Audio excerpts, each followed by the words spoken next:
36회 시험 대비 건축법의 5번째 파트입니다. 구조, 재료, 설비 부분인데, 자, 이 부분은 굉장히 범위가 넓은 부분인데, 중개사 시험에 나왔던 문제하고 또 나올 만한 것들을 좀 추려서 강의를 드리도록 하겠습니다. 자, 순서가 좀 복잡한데, 자, 일단은 건축물의 구조 파트, 우리 건축물은 안전하게 설계를 하고 안전하게 건축해야 되기 때문에 이런 구조에 관한 별도의 규정들이 있어야 됩니다. 자, 그 다음 우리 건축물에 자, 또 안전 관련해서 난간 설치 규정, 건축물 옥상에 헬리포트 설치하는 규정, 건물 실내에다가 직통계단 같은 걸 만들어서 화재 시에 직통계단으로 빨리 대피할 수 있게끔 그런 관련 규정들이 있습니다. 또 방화지구에서 건축물을 짓는 규정, 건축물 외부에 출구하고 연결되는 통로 설치 규정, 지하층 관련 규정, 이거 다 시험에 나왔던 규정들입니다. 그 다음 우리가 내재 능력을 공개해야 되는 건물, 피난 안전구역 이런 식으로 해서 여기 2번이나 3번, 4번 같은 경우하고 뭐 1번도 마찬가지지만 건축물의 어떤 안전 관련된 내용들을 쭉 해서 세부적인 규정들이 있는데 이런 부분들이 시험 문제에서 3문제가 나올 수 있습니다. 그 밖에 범죄 예방 기준 이런 것들 이제 CC 카메라를 달아야 되는 건물 이런 것들에 해당되는 건물들인데 의무적으로 그것들 좀 보시고 그 다음에 요즘에 층간소음 때문에 많이 이제 분쟁이 생기는데 소음 방지 경계벽이나 소음 방지 바닥 같은 것들을 어떤 건물은 의무적으로 해야 되는 건지 이런 것들에 대해서 내용 보도록 하겠습니다. 구조부터 먼저 보도록 하겠습니다. 자, 건축물의 구조는 제일 먼저 보면 이런 게 있습니다. 허가를 받아야 되는 건축물을 건축 대선하는 경우에는 국토교통부 령으로 정하는 구조 기준이 있는데 이 기준에 따라서 이 설계하는 사람이 안전 확인을 해야 됩니다. 자, 의무 규정입니다. 자, 건축 허가를 받아야 되는 건물이면 건축 대선 같은 거 할 때 설계자가 국토교통부 령으로 정하는 구조 기준이 있으므로 그 기준에 맞게 안전을 확인하면서 설계를 해야 됩니다. 그래서 이 구조 기준을 다른 말로 보면 구조 기준에 관한 규칙이라는 말도 쓰는데 시험 문제에서는 파란색으로 나올 거니까 허가를 받아야 되는 건물을 건축 대선할 때는 설계하는 사람이 국토교통부령으로 정하는 구조 기준에 맞게 안전 확인을 해야 됩니다. 자, 두 번째, 자, 이게 1번 건물, 허가를 받아야 되는 건물은 하나 더 걸리는 게 있습니다. 자, 허가권자는 1호의 건물, 허가를 받아야 되는 건물이라서 구조안전 확인 대상 해당되는 건물이면 허가를 내줄 때 이 건물이 내진 성능을 확보했는지 여부도 허가권자가 같이 확인을 해서 내진 성능이 확보가 안 되어 있으면 허가를 안 내주는 겁니다. 우리 1호에 해당하는 건물로서 구조안전 확인 대상에 해당되는 건물이라면 허가를 내줄 때, 건축 허가 내줄 때 내진 성능 확보 여부도 확인해야 된다. 자, 문제 이제 3번 보십시오. 이 3번이 시험 문제 나올 가능성이 높은 겁니다. 여러 번 나왔으니까 이거 또 나올 수 있습니다. 자, 이건 보면 구조안전 확인 서류 제출 대상인데, 자, 이건 건축주의 의무입니다. 건축주가 설계자한테 구조안전 확인 서류라는 걸 별도로 받아서 착공 신고할 때 허가권자한테 별도로 제출하는 건물이 있습니다. 자, 원래 기본적으로 건축주는 건축허가 신청할 때 설계도를 만들어서 제출하면 되고 그거대로 건물 지으면 되는데 추가로 착공 신고할 때 건축주가 착공 신고서를 낼 때 별도로 설계자로부터 구조안전 서류를 별도로 받아가지고 허가권자한테 제출하는 건물들이 있습니다. 몇 층부터? 층수가 2층 이상부터 연면적으로 따졌을 때는 200제곱미터 이상. 자, 1번이나 2번이나 3번, 4번, 5번, 6번 아무거나 하나만 걸리면 건축주가 추가로 비용을 지출해서 착공 신고할 때 설계자로부터 구조안전 확인 서류를 별도로 받아가지고 추가적으로 내야 되는 건물이 있습니다. 2층 이상, 연면적 200 이상, 건물 높이는 13m 이상, 처마 높이가 9m 이상, 기둥과 기둥 사이 거리 10m 이상, 단독주택이나 공동주택은 모두 답니다. 그 밖에 보나 차양이 외벽 중심선에서 3m 이상 돌출된 건물. 자, 근데 시험 문제에서는 주로 이렇게 여기 뭐 6번 정도까지 해서 문제를 낼 수 있는데 자, 층수가 2층 이상이면 이렇게 구조안전 확인 서류를 내야 되고 연면적이 200제곱미터 이상인데 기둥이나 보가 목구조, 나무 구조일 때는 기둥 같은 게 나무 구조일 때는 3층 이상부터 기준이 바뀝니다. 시험 문제에서 구조안전 확인 서류를 제출해야 되는 건물이 아닌 것 해가지고 뭐 이렇게 기둥이나 뭐가 목구조인데 2층짜리 건물 그러면 3층 이상에 걸리지 않기 때문에 제출하지 않아도 되는 것입니다. 자, 연면적도 일반적인 건물은 200제곱미터 이상이면 서류를 내야 되는데 이게 기둥이나 뭐가 나무 구조일 때는 500제곱미터 이상으로 기준이 바뀝니다. 200에서 500. 요거 좀 자세히 보셔야 됩니다. 그 밖에 건물 높이가 13m, 천마 높이로 9m 이상 1번이나 2번이 아니더라도 3번, 4번에 걸리는 건물도 구조안전 확인서를 내야 됩니다.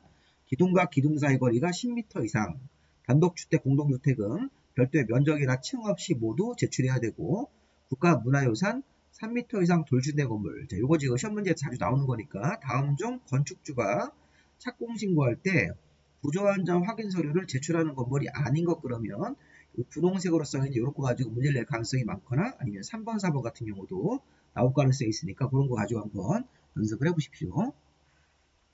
자, 그 다음에 이번에는 설계자가 구조안전을 확인하는 경우에 기술사한테 협력을 받아야 되는 건물이 또 추가로 있습니다. 자, 구조기술사, 우리 구조 분야에서 최고 권위자인 기술사한테 협력을 받으면서 설계해야 되는 건물. 자, 이것도 보면 설계할 때 그냥 보통 설계를 하는 게 아니라 설계할 때 구조안전을 확인하면서 기술사한테 협력을 받으려면 또 별도의 비용을 내야 되니까 건축주가 추가 비용을 또 내야 되는 것입니다. 기술사한테 협력을 받아가지고 건물을 지어야 되는 건물, 6층 이상 설계해야 되는 건물, 6층 이상 특수구조 건축물, 다중이용 건축물, 준다중이용 건축물, 3층 이상의 피로티 형식 건물 이런 것들은 자, 설계자가 설계하는 경우에 설계하면서 구조안전 확인하면서 기술사한테 협력도 받아야 되는 것입니다. 이런 식으로 하셔가지고 한번 연습을 해보시고요. 자, 이런 지금 1, 2, 3, 4번 조항이 구조 쪽 조항인데 되게 어렵습니다. 사실 이 부분이 이거 자체가 무슨 말인지 모르기 때문에 여기 있는 숫자가 외워지지가 않는 겁니다. 다시 한번 보세요. 중요한 게 3번, 4번입니다. 자, 이번 건축주가 별도로 돈을 더 낸다는 겁니다. 자, 건축 허가받을 때 낸 서류 말고 추가 서류입니다. 건축주가 착공 신고할 때 자, 구조안전 확인 서류를 설계자한테 돈 주고 별도로 만들어서 제출을 해야 되는 건물 2층 이상, 연면적 200 이상인데 목구조일 때는 3층 500제곱미터 이상으로 바뀌고요. 자, 건물 높이가 13m 이상, 처마 높이로 했을 때는 9m 이상, 기둥과 기둥 사이 거리가 10m 이상, 단독이나 공동주택은 자, 층이라든가 면적 없이 모두 다 구조안전 확인 서류를 받아서 건축주가 착공 신고할 때 내야 되는 것입니다. 설계자로부터 받아가지고 건축주가 내야 되는 그런 착공 신고할 때 내야 되는 이런 서류를 내야 되는 건물. 자, 이번엔 설계자가 구조안전 확인할 때 기술사한테 협력받는 건물은 3층, 2층이 아니라 6층 이상부터 그 밖에 특수구조 건축물, 다중이용 건축물, 준다중이용 건축물, 3층 이상의 피로티 형식 건물 같은 경우는 기술사한테 협력을 받아야 되는 건물이 되는 것입니다. 자, 다음 이제 우리가 난간 설치, 헬리포트, 직통 계단 보겠습니다. 난간 설치는 이렇게 되어 있습니다. 옥상 광장, 옥상 부분하고 자, 2층 이상의 노대가 이게 발코니입니다. 그래서 건물 외벽에 이렇게 발코니가 설치가 되었을 때 이렇게 수직으로 난간을 세워야 되는데 중요한 포인트는 뭐냐면 옥상 광장이면 옥상에서 여기 난간 같은 게 없으면 사람들이 떨어질 수 있으니까 옥상 광장에는 당연히 난간을 1.2m 이상 높이로 이걸 세워야 됩니다.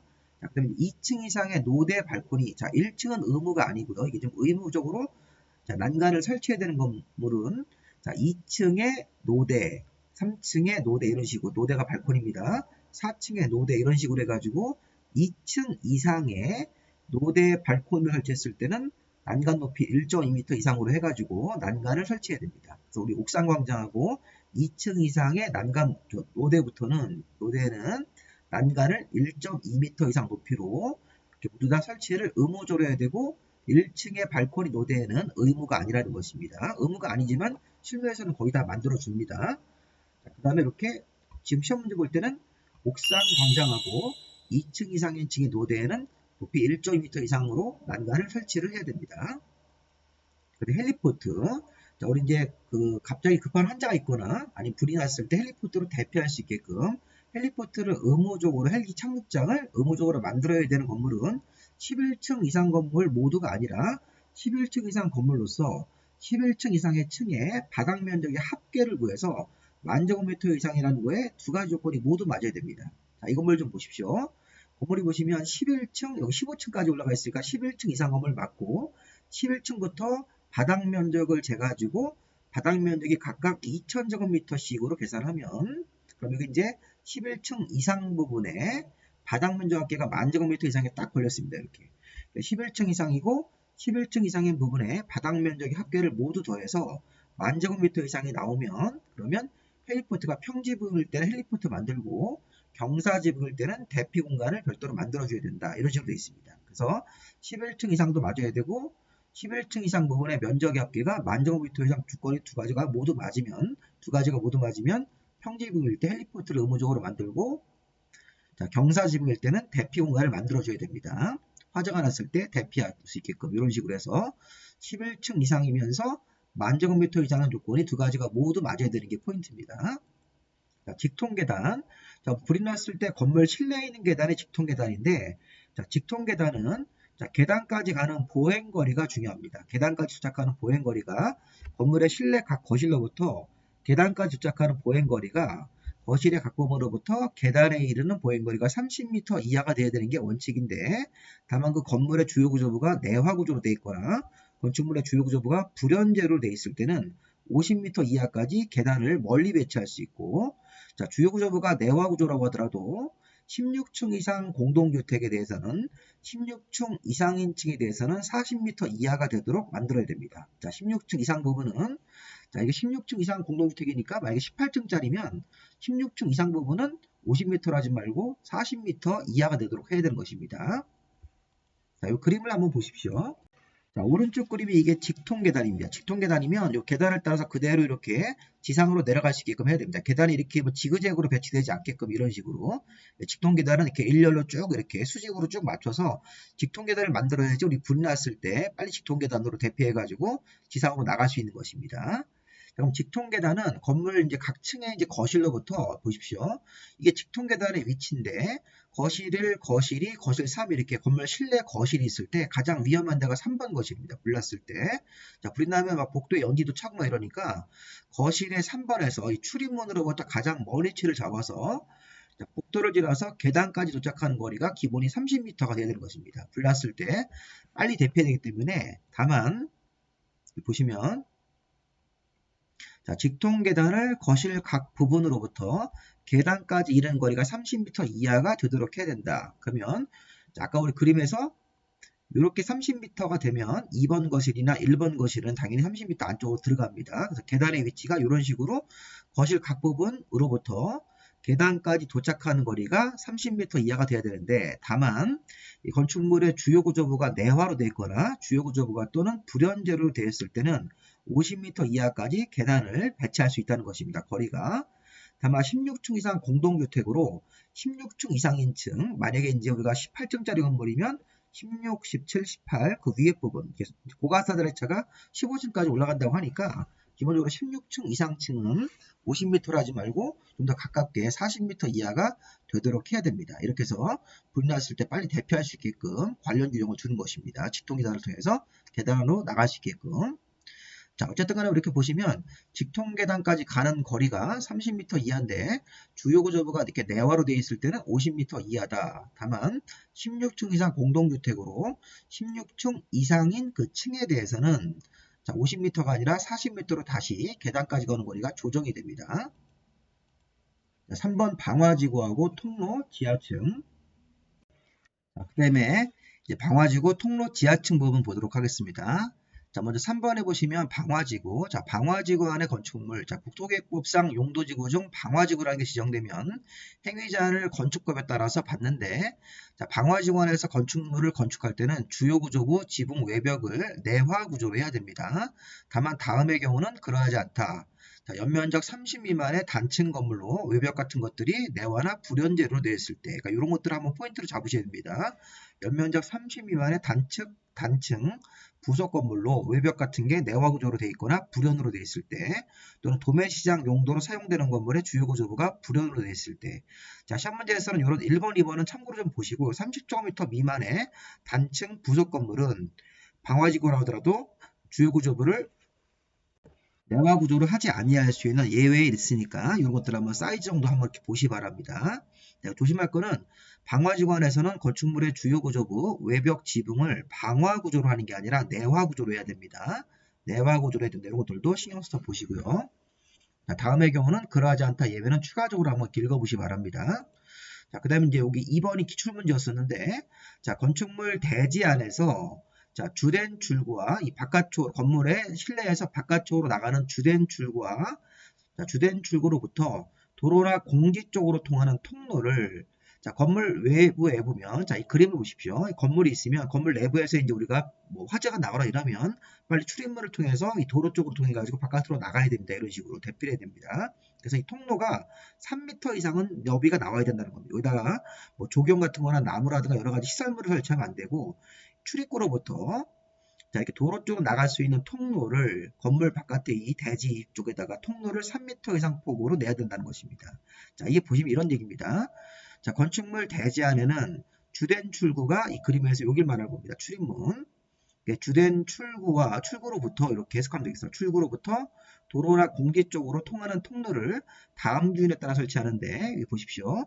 500제곱미터 바닥 면적 합계가 500제곱미터 이상인 문화 및 집회, 종교, 의료 같은 것들은 자, 통로 너비가 3m 이상이 돼야 되는 것이고 단독주택은 유효 너비가 9m, 0.9m 이상 그 다음에 그 밖의 건물일 때는 1.5m 이상 여기가 이제 가로놓기 시험 문제로 출제가 됐습니다. 기출문제에서 그래서 이 그림에서 이 문화 및 집회시설 같은 거 종교, 의료시설 같은 건물은 사람들이 많이 모이기 때문에 주된 출구 출입문으로부터 이 도로 쪽으로 나갈 수 있는 통로를 너비 3m 이상이 돼야 되고 이게 뭐 단독주택일 때는 0.9m 그 밖의 건물일 때는 1.5m라는 그 기준이 있으니까 이 기준을 한번 보시기 바랍니다. 이 그림을 보시면서 자, 이렇게 글씨로 보는 것보다는 이 그림으로 보는 게 훨씬 더 정확하게 의미가 전달이 됩니다. 출입문으로부터 사람들이 막 뛰어쳐 나올 때 이 통로가 충분히 폭이 유지가 되어야 된다는 것입니다. 도로 쪽으로 빨리 나갈 수 있게끔 이런 식으로 대피하기 위해서.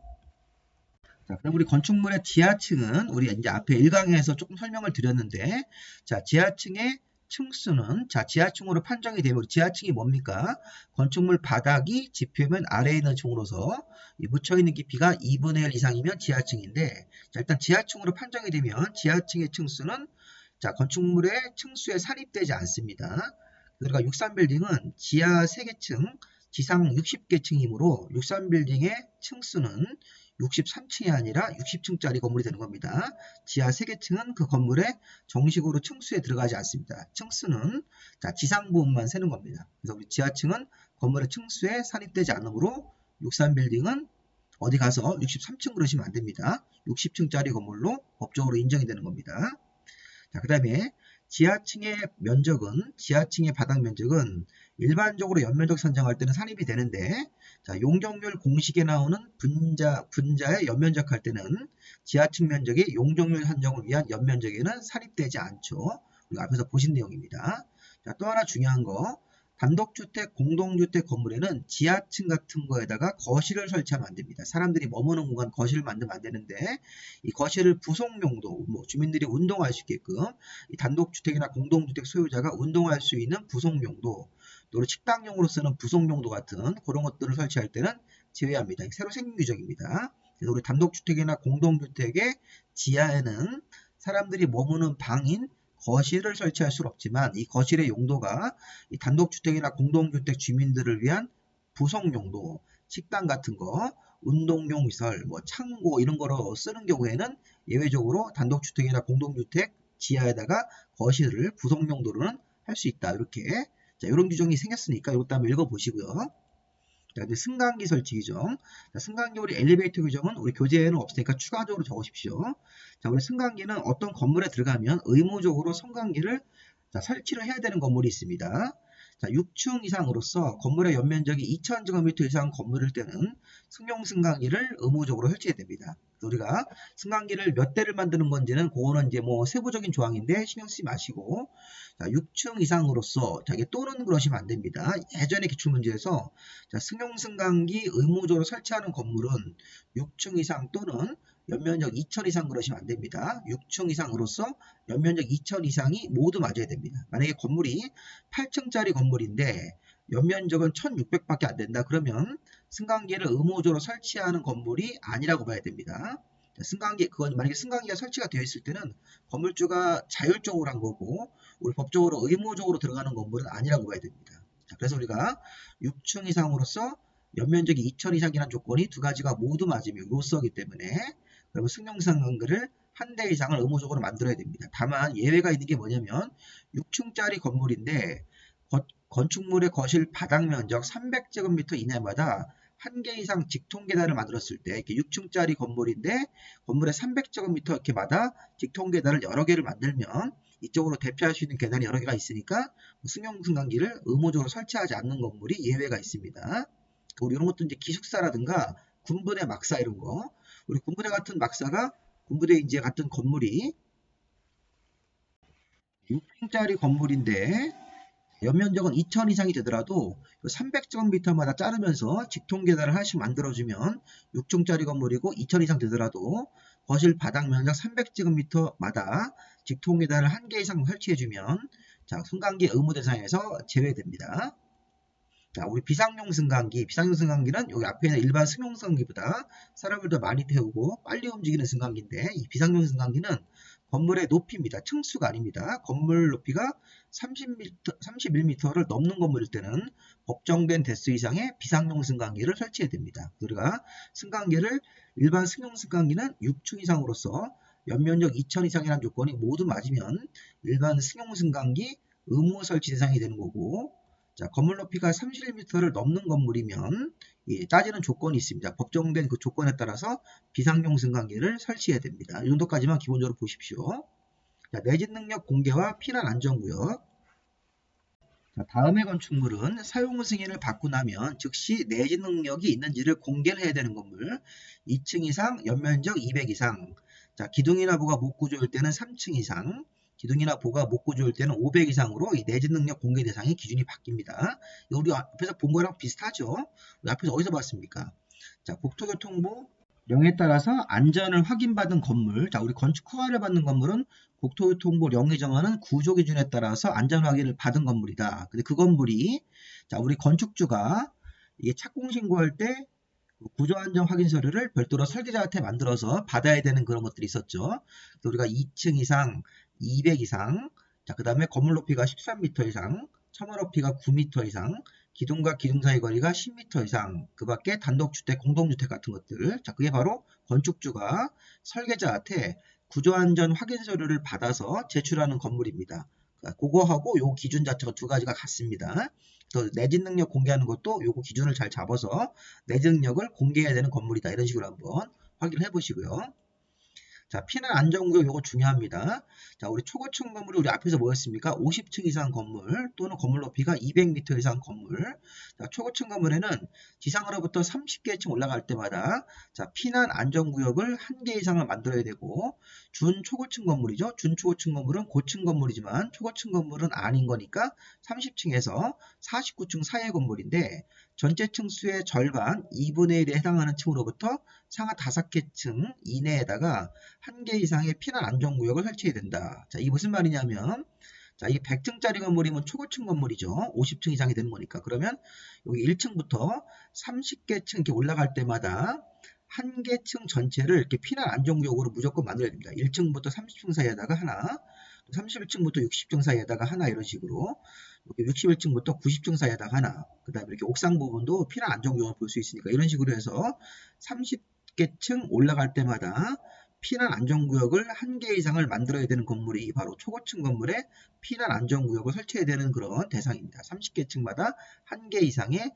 피난 안전구역을 만들어야 된다. 준초고층 건물이면 자, 40층짜리 건물 같은 거 30층부터 49층 사이 준초고층 건물일 때는 40층의 절반이 20개 층으로부터 위로 5개, 아래 5개 층 범위를 잡아서 이 범위에다가 피난 안전구역을 1개 이상만 만들면 되는 것입니다. 자, 이런 식으로 한번 읽어보시면 되겠습니다. 자, 우리 범죄 예방 기준, 소음 방지 바닥, 소음 방지 경계벽. 자, 우리 범죄 예방 기준 같은 경우는 창틀에다가 방범창 같은 거 설치하고, 또 우리 이제 범죄 같은 게 생길 가능성이 있기 때문에 CC 카메라 같은 거, 자, 이런 것들 설치를 의무적으로 해야 되는 건물입니다. 이게 이제 29회 때 시험 문제 한번 나왔었는데, 자, 범죄 예방 기준을 우리 건축법에 만들어 놓고 범죄 예방 기준에 따라서 건축해야 되는 건물, 기본적으로 주택들입니다. 자, 다가구 주택 같은 원룸, 아파트 연립 다세대는 여러 가지 문제가 사고가 생길 수 있으니까 이런 범죄 예방 기준에 따라서 CC 카메라 같은 것도 달고, 자, 창 같은 것도 방범창 같은 기준을 맞춰야 됩니다. 여러 가지 기준이 있는데 그런 것들이 대표적입니다. 자, 일종근생 중에 소매점이면 이거 뭡니까? 편의점 같은 거. 이종근린생활시설 중에서 다중생활시설이면 이게 이제 500제곱미터 미만의 고시원. 자, 문화 및 집회, 극장, 교육 연구소 같은 경우는 이제 학교 같은데, 노유자, 수련, 오피스텔 같은 경우도 여러 가지 사건 사고가 많이 생기니까 범죄 예방 기준을 지켜야 됩니다. 자, 숙박시설 중 다중생활시설이면 이종근생보다 사이즈가 큰 고시원들입니다. 자, 주의할 점은 다른 거 보지 마시고 주택, 뭐 여기 소매점 같은 편의점, 다중생활시설, 고시원, 오피스텔, 학교라든가 극장 같은 데는 범죄 예방 기준에 따라서 건축물을 건축해야 되는데, 자, 문화 및 집회 중에서 동식물원은 제외, 자, 교육설 중에서 연구소나 도서관은 제외, 이런 것들을 한번 좀 신경 써서 보시기 바랍니다.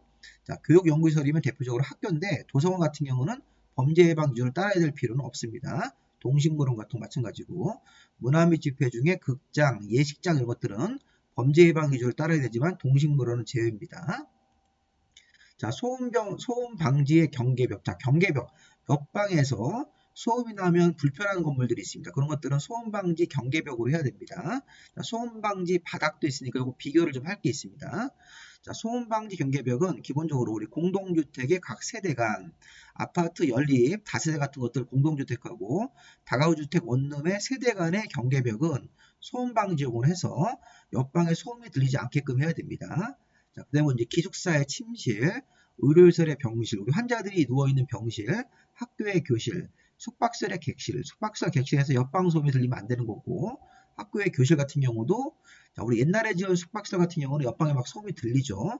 그런 것들이 이제 최근에 지은 이런 소음 방지 경계벽을 지켜야 되는 숙박설이면, 숙박설의 객실, 학교의 교실, 의료시설의 병실, 이렇게 실자 들어가는 것들도 소음 방지 경계벽으로 이렇게 딱 만들어야 됩니다. 자, 그 다음에 이제 우리 애기들이 누워있는 산후조리원의 임산부실하고 신생아실 조용해야 되죠. 옆방 소음 들리면 안 됩니다. 자, 이종 걸린 생활시설, 다중생활시설이면 고시원 같은 것들이고, 자, 노인들이 이렇게 사용하는 노인복지주택이라든가 노인요양, 노인들, 우리 뭐 신생아, 임산부, 고시원, 그 밖에 주택, 실자 들어가는 것들은 조용히 우리가 이렇게 조용한 그런 것들을 확보해야 되기 때문에 자, 소음 방지 경계벽 같은 거로 의무적으로 해야 됩니다. 자, 그런데 이제 보십시오.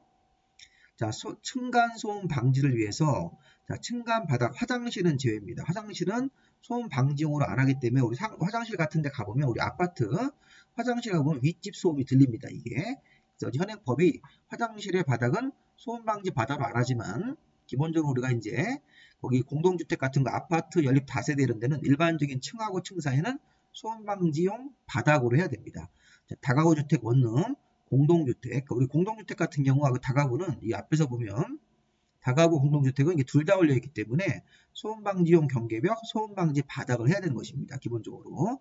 포인트는 뭐냐면 다가구 공동주택, 그다음에 업무시설 중에서 오피스텔이면 이게 주거용 오피스텔 같은 거 생각하시면 되겠고 다중생활시설 고시원도 있는데 주로 주거용으로 사용하는 건물은 소음방지용 바닥인데 자, 소음방지용 바닥에 침실, 그 다음에 여기 보시면 객실, 숙박설의 객실, 의료의 병실, 교실, 산후조리원, 노인요양은 소음방지용 바닥이라고 하는 것은 여기 들어가 있지 않습니다. 시험 문제에서 다음 중 소음방지용 바닥으로 처리를 해야 되는 그런 건축물이 아닌 것은 해서 뭐 공동주택, 오피스텔, 다중생활을 이렇게 내다가 이런 것들 학교의 교실 같은 걸 낼 수 있고 산후조리원 같은 것들의 바닥 같은 거 할 수 있으니까 이런 것들을 한번 구별해서 보시기 바랍니다. 앞에 거는 소음방지용 경계벽, 뒤에 거는 소음방지 바닥입니다. 자, 이렇게 건축법은 이렇게 좀 세부적 사항들이 있는데 기본적인 구별을 좀 하시면 좋겠습니다. 자, 여기까지 마무리하겠습니다. 자, 수고하셨습니다.